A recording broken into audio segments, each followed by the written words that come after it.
Bom dia, bom dia. Bom dia. Yeah. Bom, faltam 9 dias para o julgamento do Lula, se não houver um pedido de vista, e eu bato na madeira aqui, toque, toque, toque. Daqui a 9 dias o Lula estará condenado e eu bato novamente na madeira e tudo muda, né? Enquanto isso, o Porto Alegre se prepara para receber a torcida, os hooligans do Bayern de Mônaco, de Munique, e vai ser uma farra. Os próximos 9 dias a gente vai ter muita disputa aqui entre as duas torcidas. Olha, eu acho que vai ter muita faixa de Força Lula, né, nos estádios europeus até lá. Jogos por exemplo, do Paris Saint-Germain. O que eu achei mais curioso foi imaginar, né, Glaze imaginar que houvesse uma faixa Força Lula num jogo do Bayern de Munique pelo campeonato alemão. Se ele for condenado, vai ter um minuto de silêncio, parece. Ela pensa que no estádio da Alemanha eles escrevam uma faixa em italiano. Em italiano, pois é isso que é mais extraordinário, né? Incrível a volta que a cabecinha. Olha, o Diogo vive na Itália e eu estava agora na França.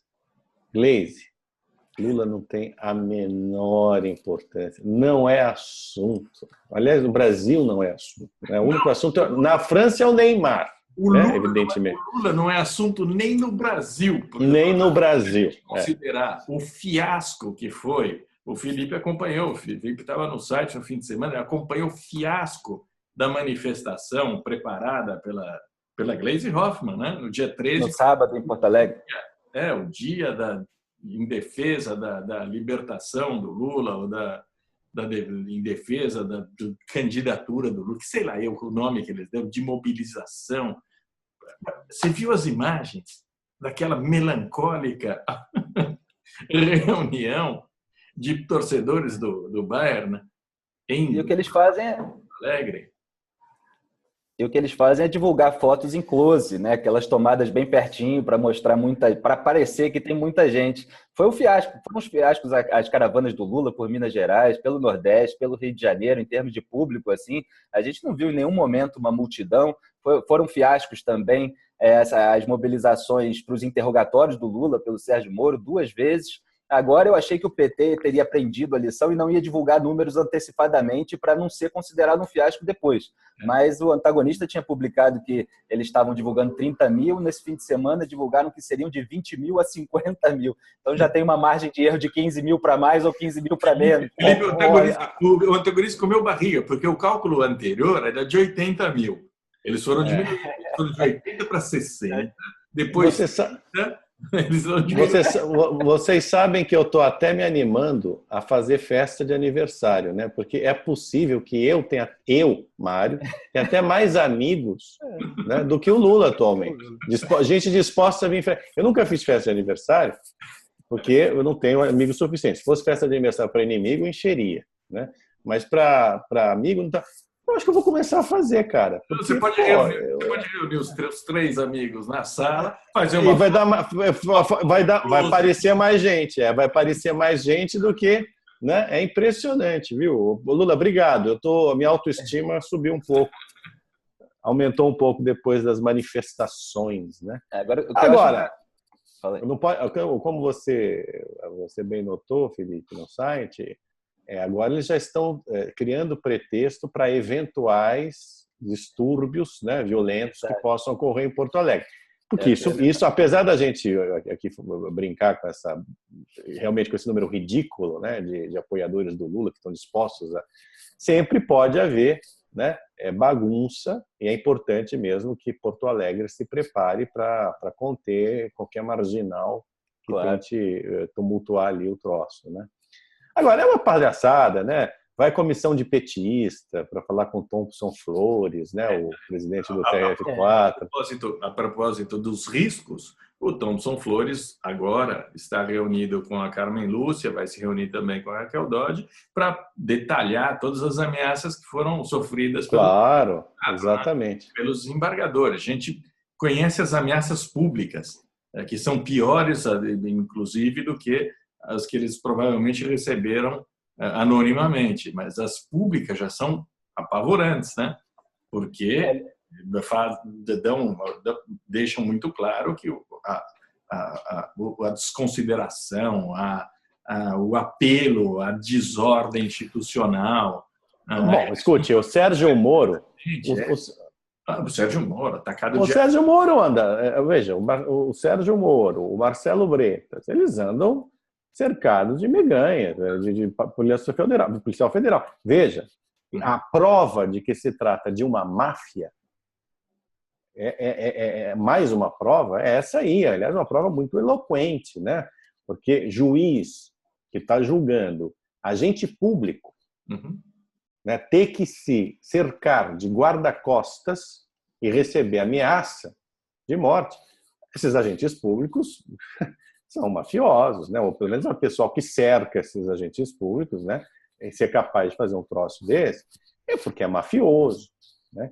Então, é muito... A gente já se acostuma com esse tipo de coisa, né? Mas quando você para pensar, com um olhar um pouco mais distanciado, é um evidente absurdo, né? Isso que está acontecendo no Brasil. Porque não estão, entendeu, Diogo? Não estão julgando mafiosos como na época da Itália, né? Dos mãos limpas, até Pidue, né? Os processos contra a máfia e tudo mais. Não, é agente público, pô, é ex-ministro, ex-diretor de estatal, deputado, senador, ex-presidente da República, né? Os caras têm que se cercar de policiais federais, viver carro blindado, viver com medo, quer dizer, é uma evidente distorção, inversão de tudo.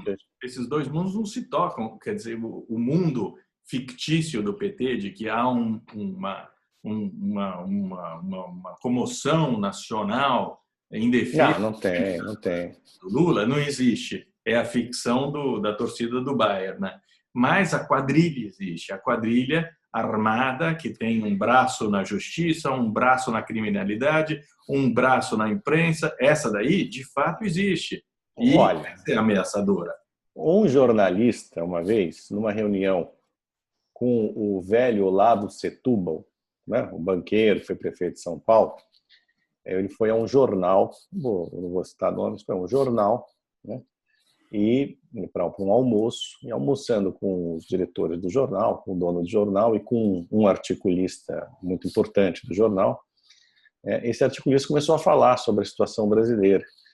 E o Olavo Setúbal virou-se para o dono do jornal e disse assim: eu acho extraordinário o pensamento do fulano, na frente do fulano, porque existe o pensamento dele e existe a realidade, e não há qualquer vaso comunicante entre ambas as coisas, né? Então, assim, não existe vaso comunicante entre a realidade brasileira, né, a disposição popular, a situação do país, tudo que, né, foi descoberto, a realidade dos fatos, judicial, etc., e o discurso do Lula. Realmente, o discurso do Lula e do PT, não há vaso comunicante. É inacreditável.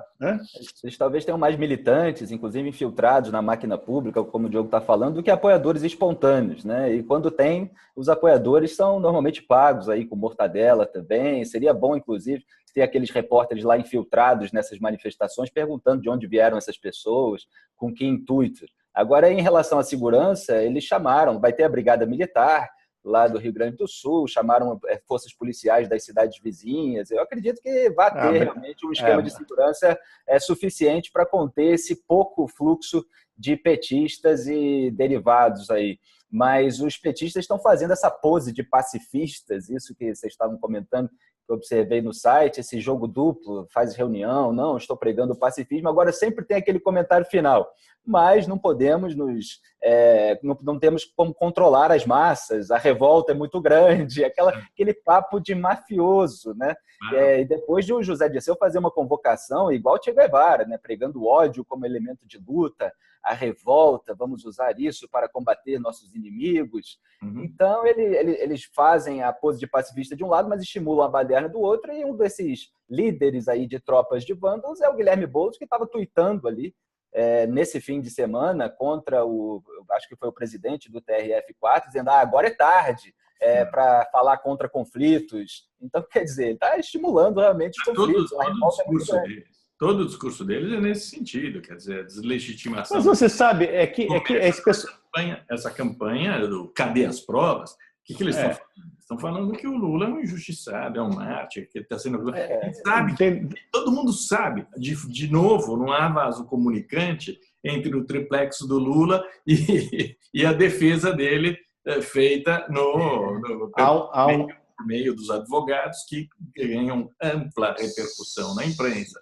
Só há um elevador privativo construído pela OAS. O elevador privativo é o vaso comunicante. Agora, agora a defesa do Lula vai alegar que não há conexão, quer dizer, que o Sérgio Moro não é o juiz natural, não seria o juiz natural da causa, outra vez, né? Porque não envolveria Petrobras na compra do triplex. Não envolve Petrobras, viu, gente? Não envolve. Não, imagina. Eu adoro ouvir essa gente que diz que a sentença do Moro é um descalabro, né? E que o triplex não conseguiu se provar que o triplex foi dado em troca, né, das negociatas na Petrobras. Mas foi em troca do quê? Me conta. Né? Me conta, tinha lá um dinheiro reservado para o Lula em função do quê? Contratos da Petrobras. O dinheiro do triplex, da reforma, do escambau, saiu desta soma. Né? Mas não está provado que foi na compra da plataforma tal, do aluguel disso. Gente, vamos catar coquinho. Não está provado que foi a mesma nota de R$100. É isso. Ao contrário, que serviu para comprar. Pelo amor de Deus. Se não foi a mesma nota, não é a propina. Olha, isso é usar. O argumento é tão ridículo que já foi atropelado por todas as cortes, inclusive pelo TRF4, pelo STF. Claro. Quer dizer, não existe, não se sustenta, porque a quantidade de condenações do Petrolão, o Léo Pinheiro está em cana. O Léo Pinheiro, empreiteiro, dono da OAS, que explicou exatamente como funcionava. Ele disse, olha, nós tínhamos um departamento de propinas, que no nosso caso era chamado controladoria, e eu falei para o meu pessoal, olha, tira o dinheiro destinado ao pagamento de propinas do PT, tira esse dinheiro e paga as reformas, porque eu não quero pagar a reforma desse vagabundo. Porque, no final das contas, ele não queria pagar R$1 milhão para um apartamento, uma reforma. O Lula fala que o apartamento dele é vagabundo, mas ele foi tratado como vagabundo pela OAS. A OAS falou exatamente isso, eu não vou pagar esse troço, não vou pagar aquele lago vagabundo naquele sítio desse cara, porque eu comprei ele. Eu vou descontar do dinheiro que eu reservei para o partido dele. Comunico ao João Vacari Neto, que é o administrador dele, operador dele, vou tirar de lá. João Vacari Neto falou, tudo bem, lógico, como não? É assim que funciona, lógico que é assim que funciona. É tudo declarado, mas e todo documentado essa passagem. A gente tem e-mail do Léo Pinheiro falando, tira lá do dinheiro e passa para pagar. E as visitas da Marisa? O desconforto dele em pagar. Claro. Que ele fosse descontado. E as visitas da Marisa, do Lula, as reformas que foram feitas por encomenda, o dinheiro da Cozinha Kitchens, que foi comprado uma Cozinha Kitchens também para o sítio, o nome do Laranja. Então, gente, vão ler o processo, né? Vão ler o processo, né? Eu confesso uma coisa, todo dia eu leio a defesa do Cristiano Zanin. E cadê as provas? O Cacete fala, puta que pariu. Hoje eu vou me dar o trabalho de fazer uma lista das provas. E eu não tenho saco, porque é tão evidente que tá lá. Preciso repetir pela milionésima vez. Tá lá, tá na sentença, obviamente, no nosso site. Se você colocar triplex lá, tem 440 posts. todos eles carregados de prova, algumas dessas provas descobertas por nós, aliás. Mas está tudo lá. A gente vai agora. A rasura do apartamento. O apartamento que nunca foi. Fato. A gente não pode rebater uma mentira com um fato, nesse caso, porque é tão flagrante. O caso é tão flagrante. E existe a confissão de todos aqueles que participaram do crime, ou que pagaram a propina para o Lula, que não há o que fazer, só tem que enfiar o cara na cadeia. Só falta isso. Só falta empurrar o cara para a cadeia. E a alegação mais engraçada que eles continuam dando e que é contraproducente para eles próprios é dizer que o Lula nem chegou a dormir, a usar o apartamento. Aí depois vai vir o processo do sítio de Atibaia, que ele foi mais de 100 vezes. E esse argumento vai ser contra eles, né? Onde a condenação do Lula deve ser maior, porque as provas acho que são ainda mais abundantes. O próprio Leonardo Boff chegou a dizer isso. O Mário chamou muito bem de apóstolo da teologia da libertação do Lula. Está cheio de apóstolo aí dessa teologia se manifestando com essas alegações bizarras. E o Léo Pinheiro, só para fazer um parêntese, a gente registrou isso no fim de semana também, ele identificou o operador do deputado federal petista, o Marco Maia, que estava lá no ato em Porto Alegre no sábado, dizendo que o TRF4 escolheu a data de 24 de janeiro porque achou que nós estaríamos adormecidos, mas nós não estamos, como se o PT tivesse aí uma nação acordada em defesa deles nesse movimento pró-corrupção. O PT tentou usar a democracia para se perpetuar no poder, né? Ou seja, por dentro, né? Tentar correr a democracia por dentro. E agora, com esse discurso desses advogados, desses defensores, né, dessa tese absurda de que não existe prova contra o Lula, de que a sentença do Moro é um absurdo e tudo mais, eles, em defesa do Estado democrático de direito, eles estão querendo justamente corroer o Estado democrático de direito por dentro, assim como tentaram corroer a democracia política, de representação política, porque não dá, né, para achar que pode enganar o distinto público, né, desta maneira. Né? O Lula não está sendo condenado com base em suposições. Espero que seja condenado. Né? Não foi condenado pelo Moro. Né? Se ele for condenado pelo TRF4, vai ser condenado por provas, por depoimentos contundentes, por evidências muito claras. Né? É importante que as pessoas tenham isso em mente. Realmente, é preciso ler o processo. Leiam o processo. Leiam o processo. Está tudo lá. A questão é o contrário. Ele só não será preso se houver um grande acordo que está em andamento, né? Que está em andamento. Que está em andamento, nós sabemos, nós noticiamos, que dê uma espécie de indulto ao criminoso condenado. Que seria a discrepância de provas, né? Que permitiria que a defesa entrasse com embargos infringentes, né? Enfim, e aí haveria, sei lá, o Lula não seria preso, mas seria com regime semiaberto, tudo mais. Enfim, eles estão tentando. Não deveria existir, eu quero dizer. Eles não estão tentando, eles estão tentando através ali de pressão sobre determinados desembargadores, né? E eu espero que essa pressão não funcione. A baderna serve para... A baderna não serve para mudar o voto do senhor Victor Laus, o único que ainda não votou. A baderna serve para mostrar que eles vão devastar o país se o Lula for para a cadeia. É uma maneira de impedir a prisão do Lula. Toda essa campanha eleitoral é em função disso, de impedir a prisão do Lula.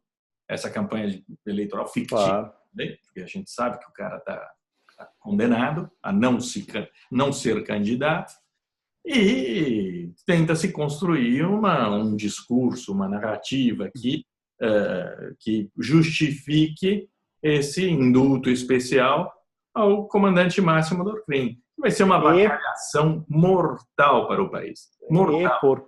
E por consequência, também, né, pode, no futuro, facilitar a vida de outros enrolados de outros partidos. Porque não tenhamos a ilusão, todos os implicados na Lava Jato estão do lado do Lula. Eles podem até dizer uma coisa, né? fazer manifestações de repúdio, apoio à justiça, contra o Lula, mas não. Como estamos todos enrolados, a condenação do Lula preocupa a todos. Tucanos, PMDBistas, pepistas, o diabo a quatro, né? Então, isso está muito evidente também. Está muito evidente. Todas essas manifestações pelo Estado democrático de direito, né, na verdade, visando o próprio traseiro. Né? Quando os tucanos dizem que preferem derrotar o Lula nas urnas... Como se houvesse opção, né? Claro, o que eles estão falando é isso daí. Claro. E o Lula roubou como eles roubaram, é a mesma coisa. Então, no final das contas, o discurso é esse. Eles podem até dizer que foi a filha de 3 anos que curtiu o post do Leonardo Boff, né? Dizendo mexeu com ali você sabe que ali eu acho todos os juízes parciais. Ali eu acho que foi um assessor com C cedilha, viu? Mexeu com CH também. Eu acho que ali foi um assessor mais realista que o rei, um assessor com C cedilha, viu? E aí depois falou, pô, cara, não, o que a gente fala aqui não é para ir para o Twitter, né? Agora, eu acho que foi isso. Agora, em termos de comunicação, para as pessoas mais desinformadas, que não acompanham o debate político, ou que têm um nível de educação mais baixo, é fácil explicar o caso do triplex em termos de o Lula receber uma cobertura triplex em troca de contratos bilionários para a Petrobras lá para o empreiteiro. Isso é o resumo mais simples, fácil da população entender, e eu acho que o documento mais representativo disso é a foto do Lula lá com o Léo Pinheiro na visita ao triplex. Agora, como a história do processo do triplex é bem complicada, tem o caso da Bancop, que depois virou aquela seção daqueles apartamentos e tal, e aí ficou reservado para o Lula, eles usam essas nuances, essa dificuldade toda de explicar as provas que estão lá detalhadamente registradas numa sentença de quase 200 páginas do juiz Sérgio Moro para confundir a população. Então, é isso que eles fazem e é difícil, de fato, porque você está lidando com gente que não lê e você fica cuspindo, repetindo aquele mantra, não tem prova, não tem prova. São 3 palavrinhas. A refutação disso, evidentemente, é muito mais longa, muito mais demorada. Que desembargador, quando está julgando, salvo engano, costuma ler, né? Então, claro, tem esse ligeiro problema, né? De propaganda, né? Mas a propaganda é isso mesmo, né? Nesse caso, a propaganda é encobrir a realidade, né? E a propaganda não atinge as pessoas que são capazes de ler um jornal, por exemplo, né? Essa pesquisa da Folha, né? Da Folha. São Paulo é muito indicativa. A Folha de São Paulo é o jornal mais pró-Lula dos grandes jornais, não há a menor dúvida disso. A própria Folha de São Paulo reconhece que os repórteres são majoritariamente petistas. Ao mesmo tempo, 66% dos leitores querem ver o Lula na cadeia. Não é que não vão votar no Lula, querem vê-lo na cadeia. É uma maioria... Aliás, eu acho que é uma maioria talvez até mais ampla do que as pesquisas de opinião pública geral, né? Estão sendo feitas, né? Que dão 54%. Então, entre os leitores da Folha, 12% a mais, né, querem ver o Lula na cadeia. E os 16%, como ironizou, acho que foi o Diogo, são a redação inteira, né? Eles são a favor do Lula. Os leitores que votaram. É que eles leem a Folha de São Paulo.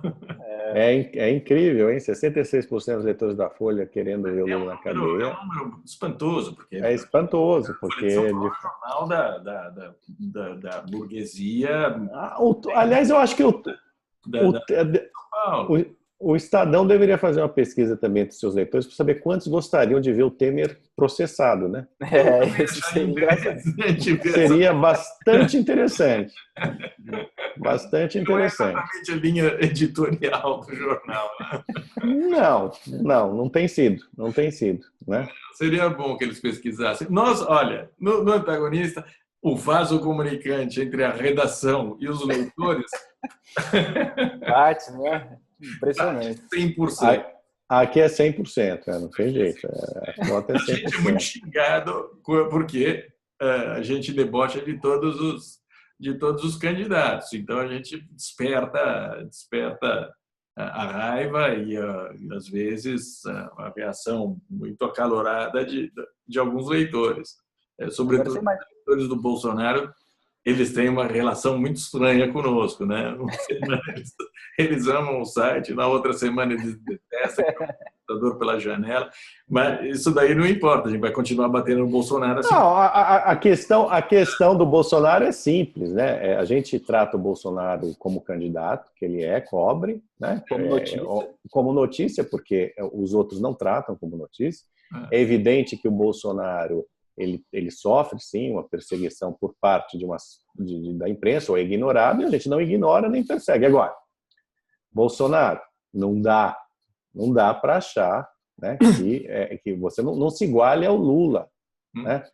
Embora você nunca tenha sido paparicado pela grande imprensa como Lula, muito pelo contrário, quando você precisa dar explicações, as dê, né? E de uma maneira mais serena, porque Gente, a verdade é que toda essa coisa contra a imprensa, que tem um eco americano, né, a história do Trump e tudo mais, a imprensa erra, a imprensa tem viés muitas vezes, mas sem imprensa não existe democracia, pessoal. Sem imprensa o Petrolão não teria vindo à tona, o Mensalão não teria vindo à tona, né? Um monte de coisa não teria vindo à tona. Né? É um jogo de forças e de poder o tempo inteiro. Né? A imprensa sabe disso. A imprensa tem que ser vigiada. A imprensa tem que ser vigiada. Nós, como imprensa, temos que nos vigiar também. Né? Eu acho das redes sociais. O corporativismo, os jornalistas têm que ser abatido. Isso tem que ser abatido. Existe. Nós temos esse site porque nós brigamos com todos os jornalistas. Exatamente. Então não é uma questão de defender a imprensa ou o jornal mal intencionado. Ele, pelo contrário, tem que ser denunciado. Ele tem que ser... Olha, eu uma vez na Veja defendi e abri as páginas da revista para um sujeito que depois, já antes me atacava, depois continuou me atacando, petista, furibundo, porque ele estava sendo injustiçado naquele momento, no episódio do Ibsen Pinheiro, que eu não vou aqui retomar porque é longo. Né? Mas esse é o nosso papel, não dá, não é assim, o que é verdade? O que é verdade tem que ser dito, né? O que é mentira também tem que ser revelado. Né? Então, não dá para a imprensa... Gente, eu sou absolutamente a favor das redes sociais. Eu acho que rede social não tem que ser processada, não tem que ser impedida, censurada. Né? Fake news aí. Fake news, dane-se. Na mão da polícia, da BIM. Claro, entendeu? Esse Olha, na rede social. Eu, quando me senti, nós aqui todos já fomos muito enlameados, né, por fake news, por esses sites sujos, por esses blogs sujos e tudo mais, e muitas vezes também enlameado por jornalistas que aparentemente usam da imparcialidade jornalística, mas sabem utilizar isso para ferir, né? Tem uma colunista aí que é muito especializada nisso, né? Mas eu nunca vou defender a censura. Né? Se eu estou incomodado, eu vou à justiça e tento ver se isso resolve na justiça. Acabou. Os exageros e a parcialidade da imprensa não eximem o homem público de dar as explicações necessárias. Claro. E também da parte do cidadão, né, Felipe? Assim, não, olha, fake news, as coisas. Mas no fundo, qual é de fato? Qual é a realidade disso? Quer dizer, isso concretamente afeta a candidatura? Desculpe, não afeta. Não afeta. A verdade é que não afeta. Por exemplo, no caso do Emmanuel Macron, né, que inventaram um monte de coisa que é homossexual, como se isso também fosse um problema, mas enfim. O cara foi eleito com uma maioria espantosa de votos. Está fazendo e acontecendo. Tem mais gente aprovando ele hoje do que na época que ele foi eleito, né? E, no entanto, está aí. Então, assim, um cidadão, ele não é um idiota. Eu estou falando, o cidadão não é idiota, ele não tem que ser tutelado. Claro. Você entendeu? Não tem que ser tutelado. Parem com isso. Você não tem que falar que existe uma diferença entre ter um funcionário fantasma, ou uma acusação sobre funcionário fantasma, ou receber propina no maior escândalo da história de corrupção que o Brasil já teve. Não precisa fazer essa distinção, porque o público sabe, o leitor sabe fazer essa separação. Claro que sabe. Sabe o que é menos relevante, sabe o que importa para ele, sabe quais são os interesses dele. Ninguém vai votar no Bolsonaro por acaso. As pessoas sabem quais são os pontos que eles apoiam e na plataforma política do Bolsonaro e as que eles rejeitam. Então, não há... A imprensa não tem essa força toda, e principalmente hoje em dia, com o próprio avanço da internet, de eleger políticos sozinha, né? Principalmente presidente da República. Mas nunca teve, viu? Não, pois é. Então, nunca teve. A época do Collor, por exemplo. Diminuído com o avanço. Talvez tenha até diminuído, você tem razão. Agora, na época do Collor, né, que fala, não, a imprensa fez o Collor. Não, a imprensa, tudo bem, a imprensa foi muito simpática ao Collor, de fato. Agora, o Lula não tinha a menor chance de ser eleito. Aliás, não foi eleito contra o Collor, perdeu 2 eleições para o Fernando Henrique, né, e só conseguiu ser eleito depois que amenizou o discurso, né, e depois que, enfim, no segundo mandato do Fernando Henrique, o Fernando Henrique enfrentou uma série de crises internacionais que tiveram um grande impacto no Brasil e a economia estava afundando. Não, existe outra versão também. Ele só foi eleito porque ele assinou um contrato com o senhor Emílio Odebrecht, bom. Ele, uma fonte de financiamento contínua, suja, né? E, sim, claro. Não, para o qual ele ofereceu a petroquímica brasileira. Então, essa é a outra versão. Aliás, a outra versão. Não, aliás, o senhor Emílio Odebrecht e outros também escreveram a carta aos brasileiros, parece. Exatamente. Né? Exatamente. Foi escrito por eles. Bom, mas de qualquer maneira ele se tornou mais palatável. O comunicante é isso aí. O comunicante é o que existe entre o Lula e o senhor Emílio Odebrecht. Esse é o... Mas ele se tornou mais palatável, né? Quer dizer, o que eu quero dizer é o seguinte: essas coisas, esses ruídos todos em campanha sempre existiram. Olha, as fake news, de verdade, para valer, massa, elas começaram na Revolução. Eu acho que o único caso em que fake news, de fato, teve um papel preponderante foi durante a Revolução Francesa. E transformaram a Maria Antonieta num monstro, coisa que ela nunca foi, né? O senhor Marat, né? E todos os outros panfletários revolucionários, né? Mas hoje em dia, gente... Só fazer um comentário aqui, dá tempo, Diogo, rapidinho? Não sei. Mas eu não tenho mais reloginho, já me avisou que vai acabar. Não, nesse sentido, eu estou com o reloginho aqui, faltam 5 minutos e pouco ainda. Por que você tem reloginho? A gente não tem eu não tenho reloginho? Eu sou privilegiado nesse site. Você é privilegiado, fale.